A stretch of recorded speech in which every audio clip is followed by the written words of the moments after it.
Hello Airsoft friends, and welcome to this video today where we have yet another very special guest joining us to talk about all things Airsoft. We have Sniperbuddy Fabi, or Fabi for short. Is Fabi What's okay? up, guys? How are you doing, man? You all good? I'm fine, I'm fine. What about you? Yeah, not too like knackered. I must say I'm super tired at the minute. I've been pretty busy, but I'd rather be busy than have nothing to do. So Yeah, it's true that. good. Yeah. I mean, it looks like you're starting to get a bit busy again because took like a year or so off of the YouTube, but a few videos have started surfacing again now. So are you getting busier? Yeah, I'm trying to. Like Okay. the lockdown is making me or getting me hot again for Airsoft. Oh, cool. And you're fully locked down, are you? Is there any like game days Yeah, you can yeah. I do mean, or? it's not a full lockdown, but like most sports activities are not allowed at the moment. So yeah, no Airsoft. Oh man, are you doing the same thing as like what I'm doing, and it's just like teching, re-teching, cleaning, re-cleaning, teching again, just like Yeah, all the riffs. I'm preparing all my gear for the season and like I don't know, like watching Airsoft videos on YouTube all the time. Man, it's what we got to do to get through it all, you know. I mean, what riffs have you got in the back there? I can see there's like what 1, 2, 3, 4, 5, 6 at least. We have from wait, it's mirrored Oh, there's like the Asimov L96. there you go. Yeah, so the white one is my first L96 with the Asimov skin.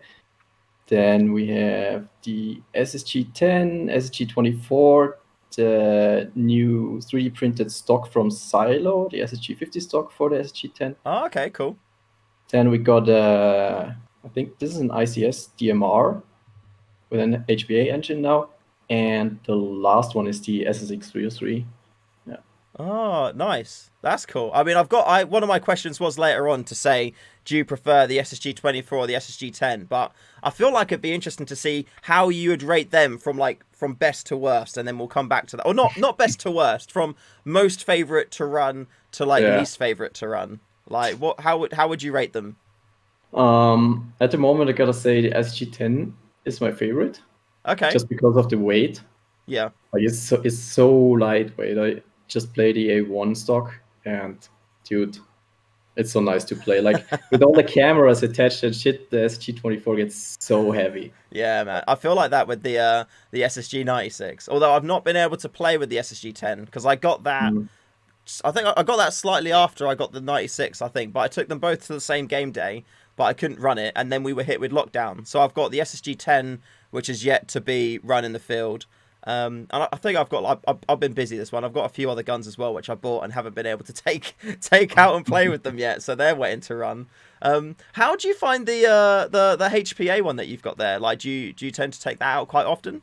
Yeah, I had a little struggle with that actually.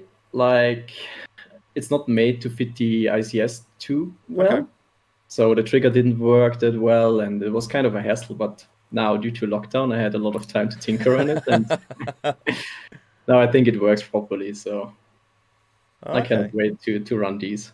That's cool, man. Like, Mm. do you run your HPA like lined, or do you try and like aero stock when you do play?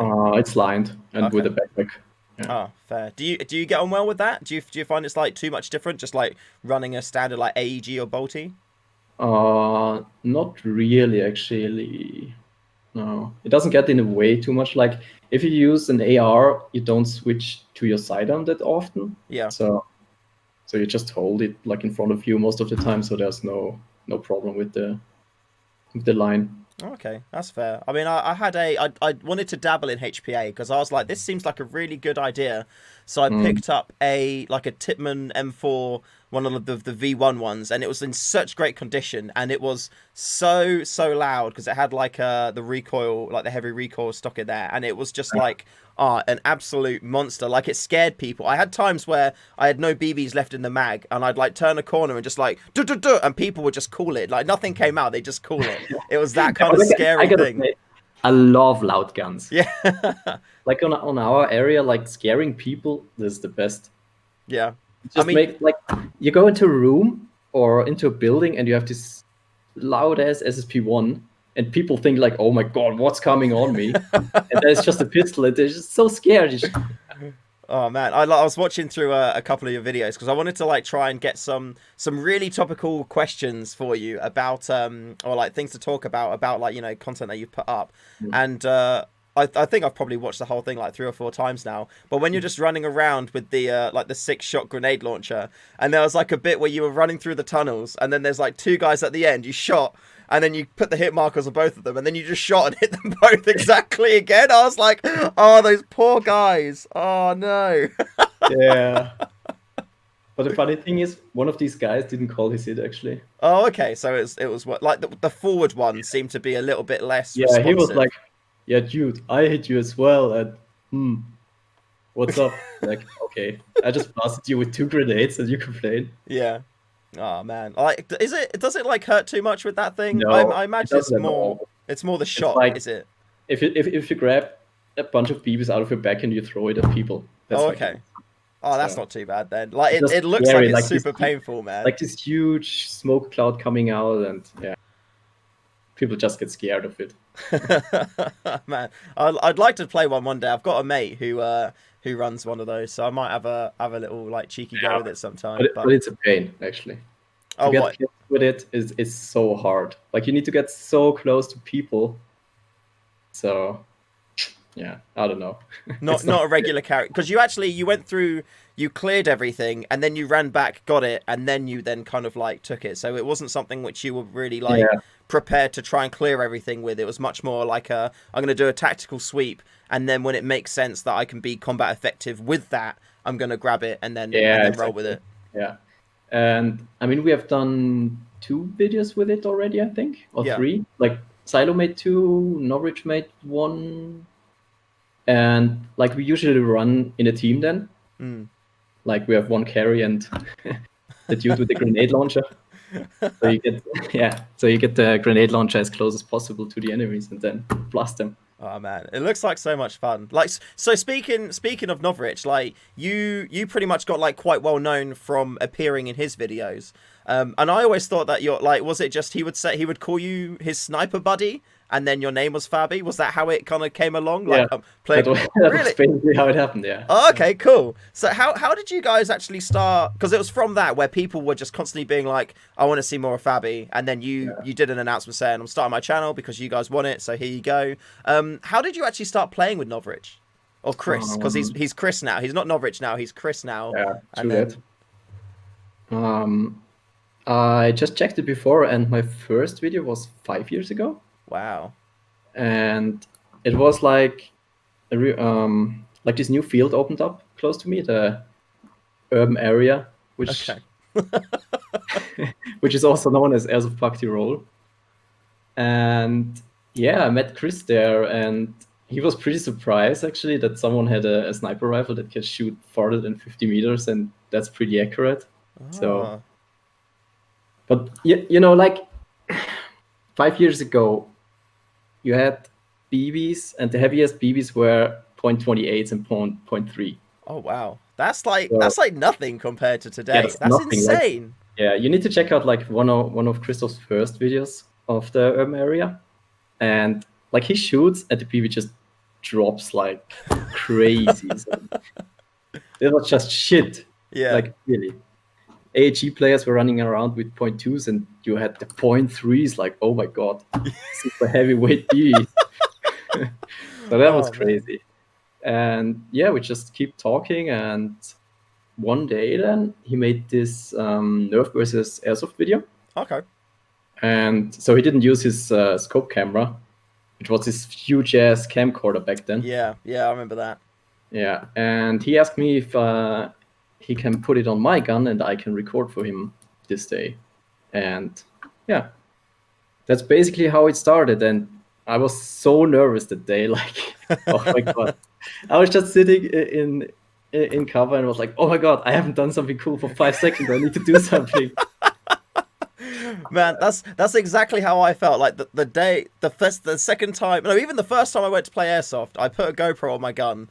And the whole time I was super self-conscious about, I'm not doing anything that feels really cool. Like I need to run out, and I just instantly die and then die and then die. And I like film so many deaths. So I feel like I understand your pain there. Like and if you're like, dealing with, a known YouTuber at the time, you're probably going to be like, God, if I don't get footage, they're going to hate me, and that's it. Back in the day, Christoph was the only known YouTuber, I think. Like, nobody wanted to deal with 3 cameras with a huge ass camcorder. Yeah. Yeah. I mean, even these days, like having 2 cameras, like having having a scope cam, having a face cam kind of feels a little bit too much. But then you get those with like the shoulder cam as well, like kind of like running out here. I've not quite got to that stage yet, but it's a lot of it. Like you said, like even just putting the cameras on your gun, you get the extra weight from the cameras. You'll pretty much all the time have an extra battery pack on there as well. Like it was. I mean, I commend Chris for everything he did, like having a proper like camcorder thing, and then also building the protection thing for it as well. And it's just insane, man. Yeah, but still, if you look on fields nowadays, like everybody's running around with a GoPro. Yeah. So I think to get into making airsoft content is like way easier than it was 5 years ago. Oh yeah, for sure. Like you can just like grab a camera, put it on. I mean, you can even like live stream straight from GoPros now as well, which is I've played around with, and I watched it back and I was like, I don't think this is the future of airsoft, because like editing is a godsend when it comes to trying to make airsoft gameplays look good. Or even just cutting out the times where we're like sat behind a log thinking like I've not done anything for a while, because you can't just like you can't just run out, get kills, run somewhere else, get kills, and have that be a constant. It's definitely different moments.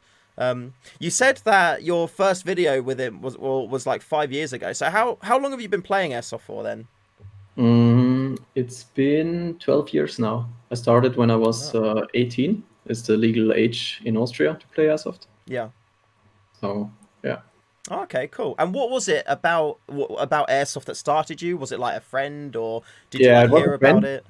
And he played already like a couple months actually. And yeah, there was this airsoft shop nearby, and we just went there, and all the guns on the walls, and I was in already. Yeah. I remember the first time I went into, there's a semi-local shop to me. It's about an hour away, called Surplus Store.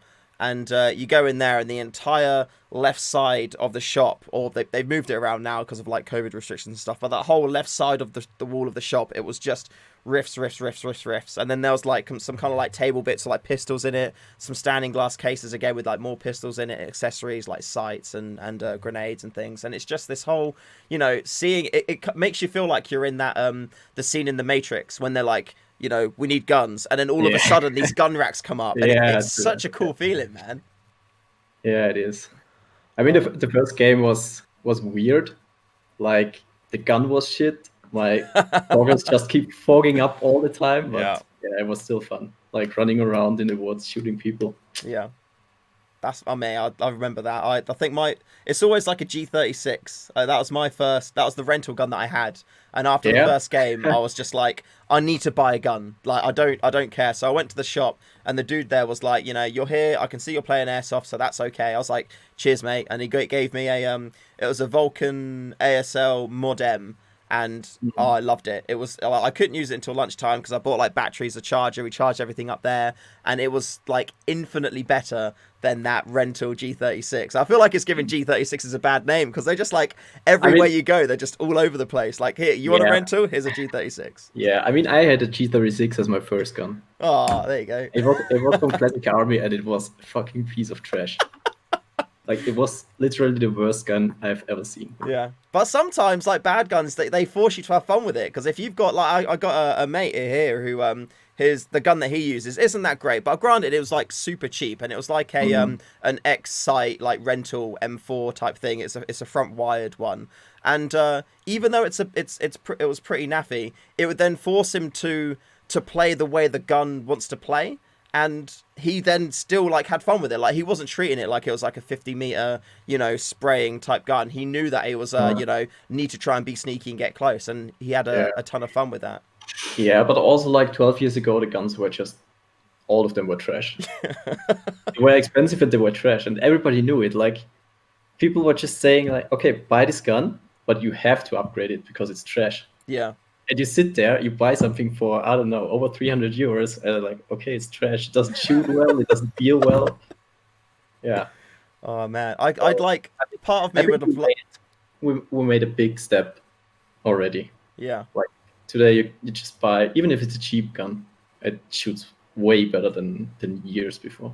Yeah, for sure. I mean, that's the whole reason why Chris is doing what he wants to do, and it's like make airsoft sniping accessible for Yeah. everyone. Because like, I mean, my first sniper, it was a JG Bar 10, and I put probably like 700-800 quid into it just to try and make it shoot well, and it was like it did the job, and it was good. But the fact that you can get like, you know, the SSG 10 nowadays, which is already like a decent just straight out the box sniper, and you can compete with the guy who's got, you know, the full on HPA like 1,600 pounds like sniper rig going on. Like the fact that you can challenge that is such a level playing field. It's really, really cool.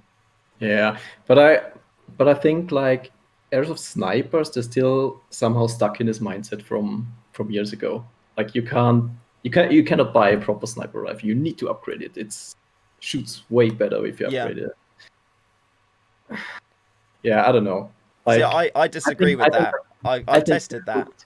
I put around 1,000 euros in my L96 with all the parts I tried, and they didn't work. And I bought a new piece, and it didn't work with the other piece. And yeah,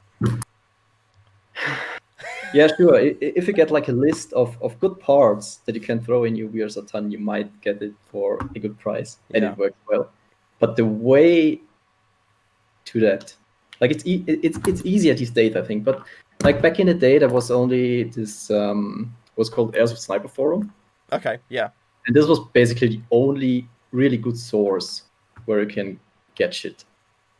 And yeah, it was so hard to get parts. Like the first thing I bought was, I think, when you hit the table and you angled your camera down a little bit.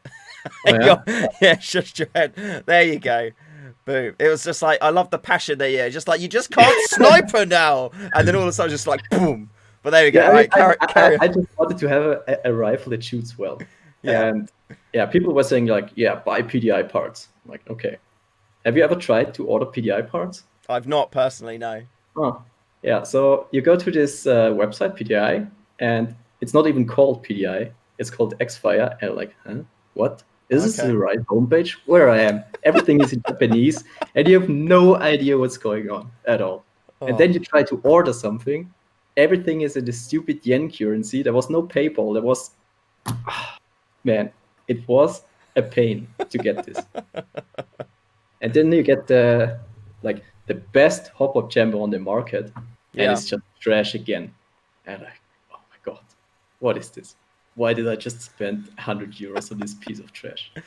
Oh man, like I think it's a common thing where if you're at least kind of going at it on your own, most of the money that you put into your gun just ends up not in the gun. It ends up in all of the spare parts that you got to try in it, like the barrels that made your like FPS go too high, or like the piston rings that just don't quite are the right size or right fit, like things like that. But it's man.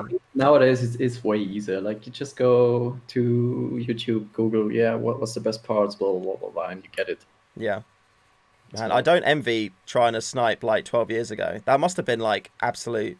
Well, I mean, just trying to. If somebody said to me, I'm only allowed to snipe using .3s, I would be like, nah.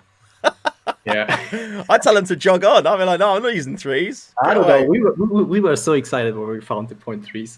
I was like, oh my god, there's heavyweight 3s. Were they still like white colored, or were they like grey or black, or? Yeah, they were white. Oh, okay, that's good. At least that had it going for him as well. And I mean, I think it took around 7 years to get to .4s and .43s. That's insane, man. Like you've been there for like the whole kind of progression of it. Then you've seen some stuff in your day. Oh man. So on your channel, you've got like quite a wide variety. You got like some fun stuff, like when you'll be running around trying to get kills with like the butterfly knife and like the grenade launcher. But you have a lot of like skirmish, and you do have some like milsim kind of stuff too. Which do you prefer between skirmishes and milsims? I'd say skirmish actually. Okay, how come? It's just way easier to set up the game. It's just faster paced, more action, and Mm. like milsims. I really like milsims, or I mean, I really like Border War, to be specific, Okay, because cool. I haven't been too much milsims, and but it's a hassle to get there, or to get into the game, basically. Like Mm. it takes you, like the game is from, I think, Friday to Sunday, and I start here usually on Wednesday because I need to travel to Vienna, go to Chris, then we travel to the Czech Republic, Yeah.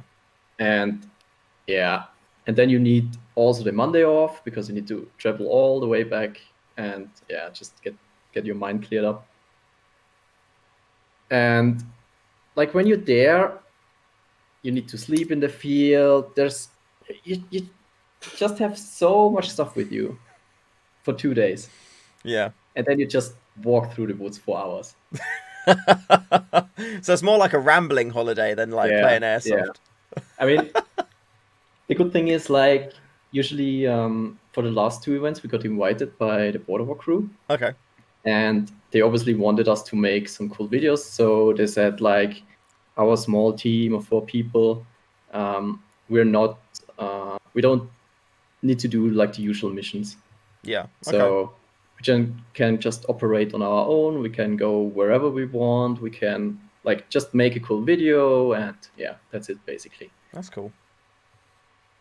But I can imagine if you go there and you're just a regular player and you just want to shoot people, it can happen that Yeah. you don't see anybody this whole 3 days. So is it like genuinely like a really huge area that you're playing in? Yeah, it is huge. Like, I don't know the exact size, but I mean, the first portable we went, we had helicopters, so Oh yeah, I saw. Yeah, you've got you like trying to shoot at people out the heli. yeah. Did you So land any yeah, hits? no, I mean, you super high buff, but it was really cool. Like, there was this huge open field, and you could see like people moving around, like a real troop moving, and Yeah. yeah, it That's was sick. like that feels like real war, I think, kind of Yeah. somehow.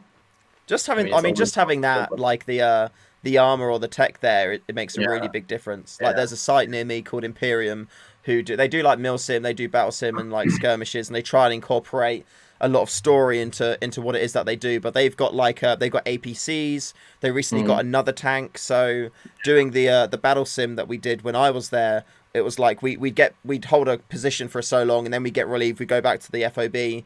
We'd have like a drink, and then they'd be like, "Oh my god, we got to go out because like Capture Point Bravo is like being taken. Get in the tank." And then you'd like quickly like grab your BBs and stuff. You'd hustle into the tank, and it makes such a big difference. Instead of like, "Oh, you've walked all the way here. Now we need you to walk all the way over there."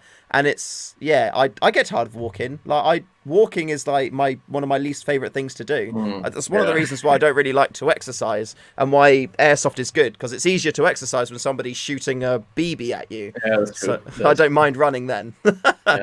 But like definitely having like armor and vehicles and stuff makes such a big difference. Like, is Yeah, there and people go all the extra mile to like make the vehicles cool, and like they had turrets which you can like operate from the inside of the wow. vehicle and stuff. So That's yeah, sick.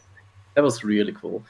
But I also gotta say it's really hard to get like footage there, because like you walk there really for 2 or 3 hours to get some action, Yeah. and then you see people, and like you don't have your cameras running, obviously, because what are you gonna record 2 hours? Yeah. And so everybody just finds himself a tree or a bush, sits in there. Suddenly you hear all the GoPros going on, and then you start shooting, and like, oh, they were friendly. All right, Oh everything no. off again, and you start walking again. Oh, actually, that's a good shout. Like, I remember when when you get captured and the guy comes over to like kind of grab you, you see yourself like kind of turning on and starting the face cam recording on the end of the rifle, so you can get those bits. I mean, those guys seem like they were having like tons of fun. Like, as soon as they saw it was you, they were just like, "Oh, it's not rich over there, go!" And then they were just like in character, and that was so much fun. I mean, this is really cool. Like, if you get hit, like people always come over to you. They ask you if you want to do this LARP stuff, or Like if you say no, I don't want it, they don't touch you. Yeah. So, but I think it's like this is one of the cooler things on milsims. All this LARP stuff. Like people come here, they search you, they talk to you, they want information, they steal your money. And I think this is fun. That's cool. I think like it's when I get to an event, I get proper into it, and I like to, because I mean I used to be an actor, so kind of like playing a role and stuff is quite I enjoy that. Like initially when I'm going to book, like there's something over in the UK where I think it's only really like one kind of airsoft site does it, called Film Sim, which is essentially kind of like focusing more like it's gameplays. It's like a skirmish, but essentially they want you to LARP it up as well. And on the offset looking at it, I'm like, oh, no, I don't really want to do that. But I know for a fact that when I get there, I'm going to be proper on like, all right, guys, this is like, I'm in the role now. Like, let's go and play it out. So I feel like I want to kind of like save, if other people aren't that into it, I want to save them the cringe of me being all proper, like, you know, like LARPing. Yeah. But I gotta say, like, some people are too much into it. Yeah. So yeah, I had this one guy, like, yeah, we were out on an action. I got hit, and I had to walk back to the base, and it was like I think a 1.5 hour walk. Wow. And the game area is like it's a monoculture wood, like Okay. So there's a tree every 3 meters planted in a row, so everything looks the same. If you turn around, you have no idea where you are anymore. And I had my map, and I just tried to get back to the base. And I was so exhausted when I came in the base. And I just wanted to grab a drink, just sit down, just have a little relax. And I threw my helmet off, got myself a soda. And this guy walks over to me and is like, "Put your helmet on! What is this?" I'm like, dude, I just walked 2 hours. Leave me alone. Put your helmet on! I'm your commander! I'm like, what the fuck is going on? Oh god, that is not what you want when you get back. Yeah. And then Silo had this one guy, like they attacked us. He got shot, and he didn't put his high visibility vest out because he lost it. Yeah. And this guy came over to him, pointed a gun in his face. I was like, "Are you hit? Where's your vest?" And he's like, "I lost it." Bullshit! Bullshit! Yeah, this is, oh my god. So this was super weird. And yeah, these, I don't know, let's call them tryhards. Yeah, I mean the thing is, it's funny. It's funny when stuff like that happens. Like I've definitely encountered a few of them, and I kind of like I'm let go do their thing. Like they're doing them, and I'm more than happy for them to go off and do that. And I kind of feel like everyone's up because I get to have a bit of a chuckle about it with like my mates as well. We're not harming them. They can have like a great time, but like. Oh man, I mean that's a great story to have. You know, this guy coming up shouting to you about the helmet. I mean, you must be at least a little bit thankful it happened, so you've got a funny story to tell. Yeah, that's true. That is true. But at this moment, I was literally dead. Like, man. I was so happy to be back in the base. Like, yeah, I thought I was lost in this wood. So phone didn't work. Google Maps didn't work. Nothing worked. You just stand there. Everything looks the same. Like, oh my god, I just lay down and I just die. Yeah, just have a sleep, man. Everything always looks better in the morning. Just have a sleep. Yeah. So like but like sleeping there is super dangerous. Like this is a wildwood in the middle of Czech Republic, and we have seen boars there. Oh, okay. We have seen wolves there. Oh. So, yeah. Oh, you don't want to sleep out in there then. You definitely don't want to sleep without your helmet on. Yeah, true that. So you said like the walk-in sucks. The LARP can be kind of fun, and like a helicopter's pretty cool. So what would you say would be like the best thing in total? Like, is it one of those, or what would you say is like the best thing about Border War? All things around, I think, like having the weekend with the boys, like travel there, having a drink in the car, and all around. And the game is just, I mean, the game is cool, but you need everything together. Yeah, that makes sense. I mean, it's like you could go for like a night out to like the best place ever, but if you're there with like crappy people, then you're not going to have fun. Whereas you can go to like a shit club with your lads and you have a good time. Oh, okay, cool. I mean, that's good to know. I want to try and get to when the world opens up. I want to try and get out to more, bigger events. I'd be sick to hit up some EU stuff. So would you recommend it's like something to if like for me to maybe go out and play? Yeah, sure. Like Border was the biggest in Europe. I would definitely check that out. Okay, cool. And then there is also one in Sweden. It's called Berget. That's where I really want to go Okay. because it's like it's also really big, and it's in a season where there's no real night, so it's Oh, basically really? daylight all the time. Wow. Oh, that's got to mess with you, man. Like Yeah, that's, for I sure, mean, for sure. But oh, this looks so fun. Like there's one video of Christoph, and he's always like, every time I bring up this story, he's like, "Oh no, not again! The story from Bergen." I don't know why people like this video so much, but he got captured there, and they had a prison, and they put him in prison, and he was escaping from the prison. Like he jumped out of the window, grabbed his gun, run away. So yeah. I don't know. It was just fun. Man, I just have to say, I love your impression of Chris. Like that's just it's probably one of my most favorite things so far that I've seen. It's it's so good. Oh, speaking of which, actually, one of the last gameplays that you posted, I think was from the SSG10 launch event. Yeah. Like how was that event? It was interesting, I guess. I mean, it was the first of its kind, and but it was kind of weird to see Chris in his super serious businessman environment. Was When you he know wearing a him, like, suit? Was he wearing a suit? no, but he was Oh. so, yeah, he was so serious. Like I don't know. And I know him from the start. Like he was sitting here in my basement, like with his underwear and a beer in his hand. So I don't know. God, that didn't make Yeah. it in any videos, did it? Oh. No.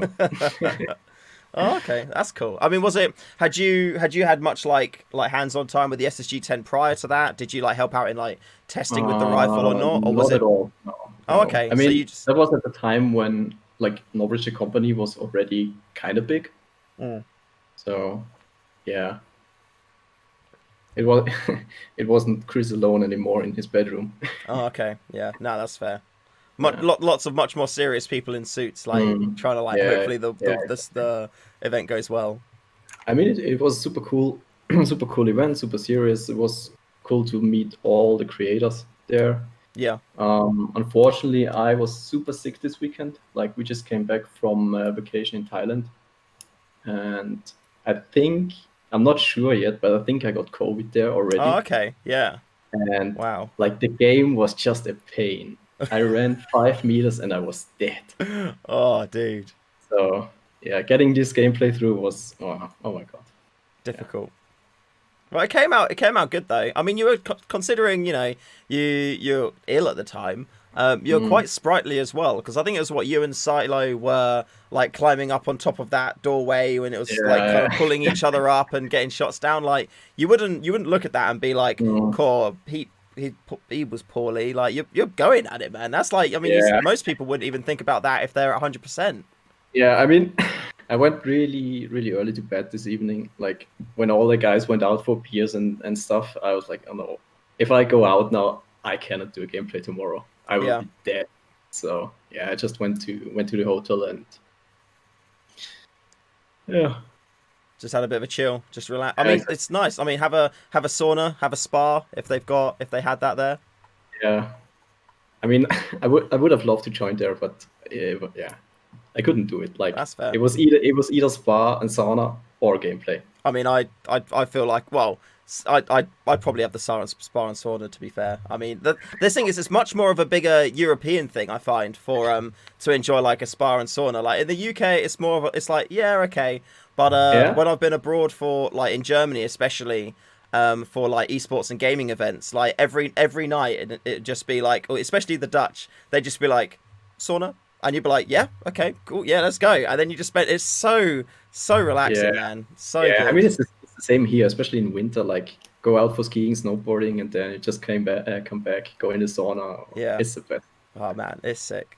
So what would you, because you've had your SSG24 for ages and you've played, your like, tons of your gameplays have it.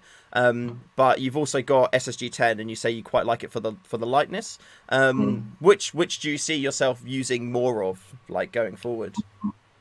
I think the SSG10, just because of the weight. It's just it's just so much easier to manipulate it, to work with it, and yeah, I mean, it shoots pretty much the same. Yeah. So the SSG-24 is now my full thrust setup. Oh, okay. So yeah, I just play with that where it's allowed. And I also gotta say, the only thing I miss on the SSG-10 is the trigger from the SSG-24. Oh, okay. What's the trigger like on the 24?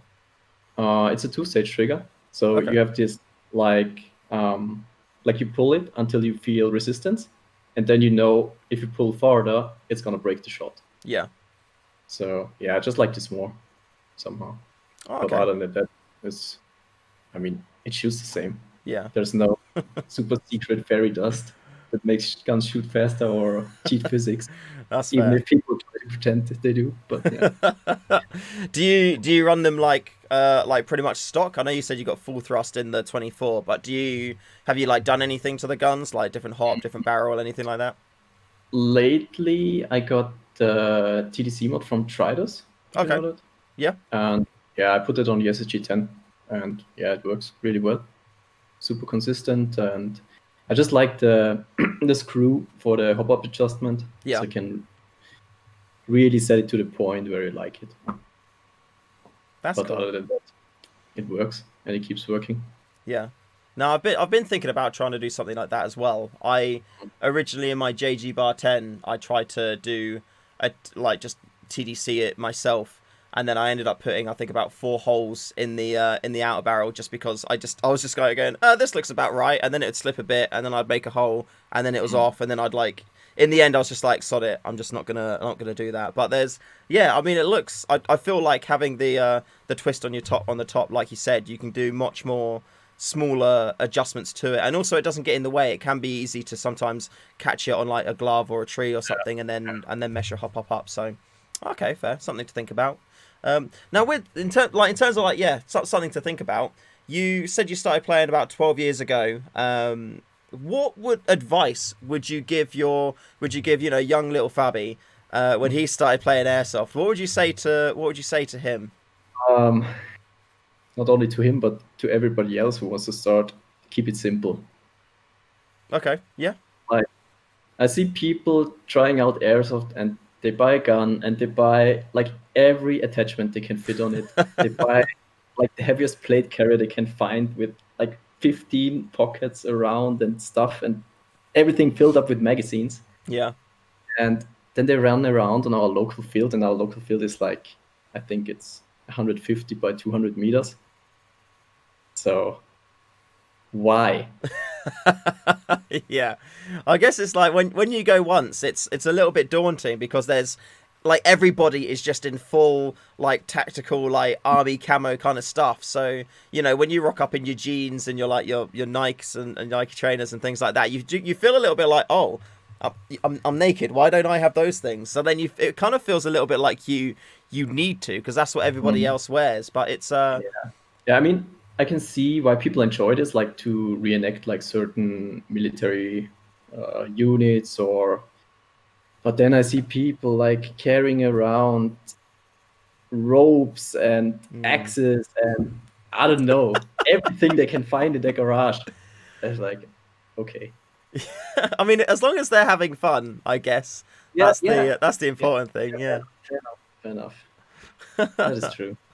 But Oh, like every time somebody asks me to if they want to start airsoft or if I can bring them for the first time, I just give them a paintball mask and a small SMG with a drum mag, tracer unit, and let's go.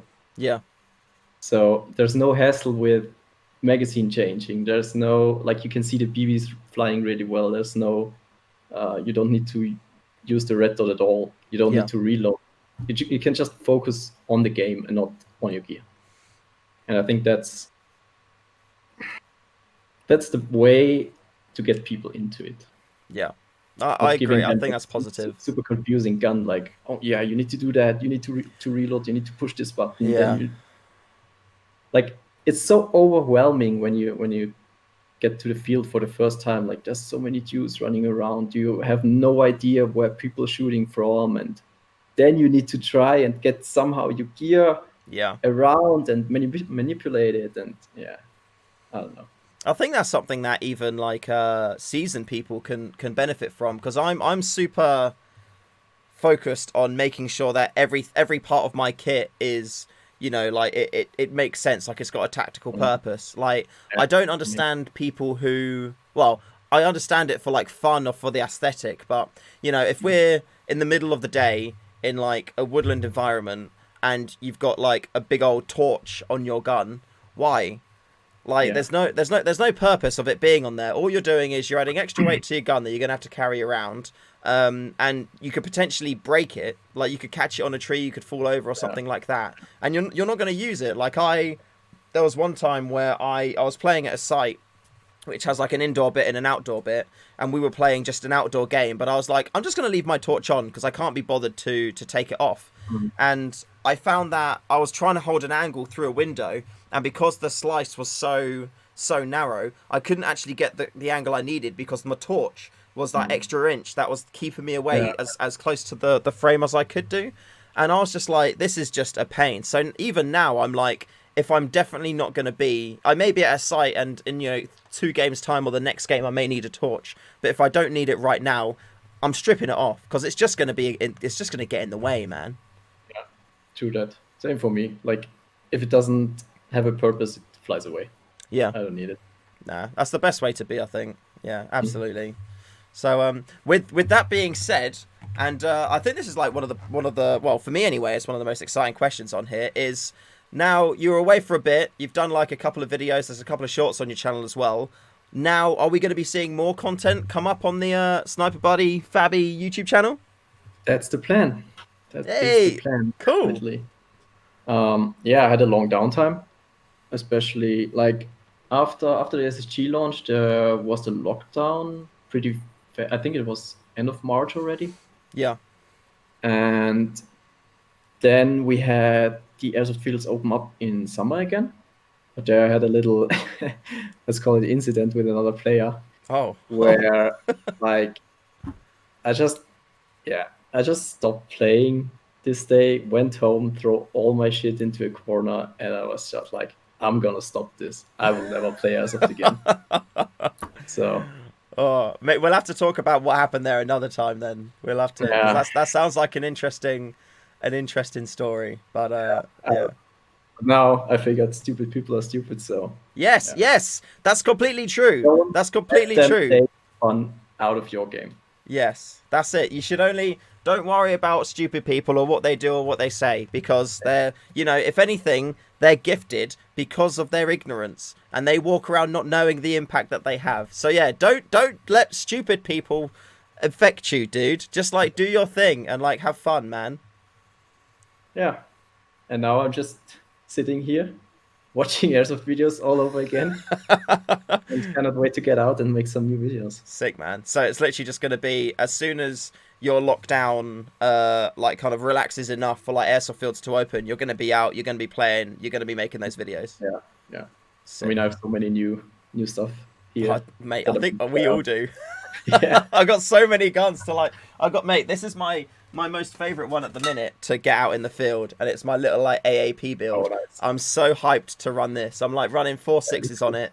It can like consistently hit a head-shaped target perfect, like at 30 meters, which is going to come in handy. And I'm so hyped to get that in the field. But even like my SRS, which is there, I've retech that. I've put the old like longer barrel in it, and like custom made a hand, like a integrated suppressor outer barrel type thing to make it look cool. So man, so much stuff to like get out in the field. Oh. And I'm just thinking of so much stuff I can do when I'm at home. Like I just printed a 3D printed blunderbuss, which takes... Oh really? Oh, yeah. Sick. Wait. Oh yeah, let's have a little look at this. I hope you can see it properly. Oh, that looks cool, man. So it takes 40mm grenade shells, so that's really cool. I mean, the lack of a trigger guard is a little bit unnerving, but it's I don't know, it's a nice aesthetic. Mate, that's sick. I mean, I'm going to be running something similar, but it's not as pretty. I did it as a test print quite a while ago. It's just one of them like just a little one. So I want to try and get better at like, you know, flipping it and stuff like that. But it's yeah, I want to see what it's like running the little grenade launcher as a sidearm and see if it does actually come in handy. But we'll see. But mate, that looks sick. I can't wait to see an upload with that in it. That's absolutely awesome. But yeah, dude. Unfortunately, that is all the time that we've got for today. So we're gonna have to cut it there. But before we do go away, is there anything that you'd like to say at all? No. No. Fair. There we go. Cool. You heard it here first. Sick. Yeah, thanks for having me. That's mate. Thank you for coming on. And I hope we can have another chat soon, maybe. Yeah, well, I want to hear that story about the person who was stupid and made you just rage out and be angry. So we'll save that for another day, though.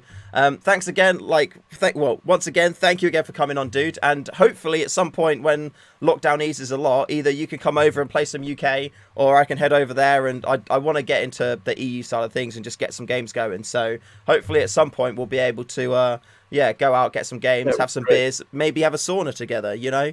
Who knows? The world will be our oyster, you know? Yeah, nice. Can't wait. Sick. Cool. Well, thank you again. Also, huge shout out to all my lovely Patreons or patrons for supporting the channel month on month, keeping food in my belly and the lights on, which is very, very important to do. And yeah, I appreciate you all very, very much. Also, shout out to the StayFreshShoe Airsoft Discord community, which Fabi, you're more than welcome to join if you want. If you want to come in there, feel free. Of course, you know, you don't have to. I know I've put you on the spot with that. You know, it's up to you. I'll send you an invite. Click it if you like. But lots of lovely, friendly people in there. So if you want to make some airsoft friends, pop in and check it out. But yeah, with that being said, thank you all for watching. Remember to call your hits, and I'll see you in the next one. Bye-bye. Bye.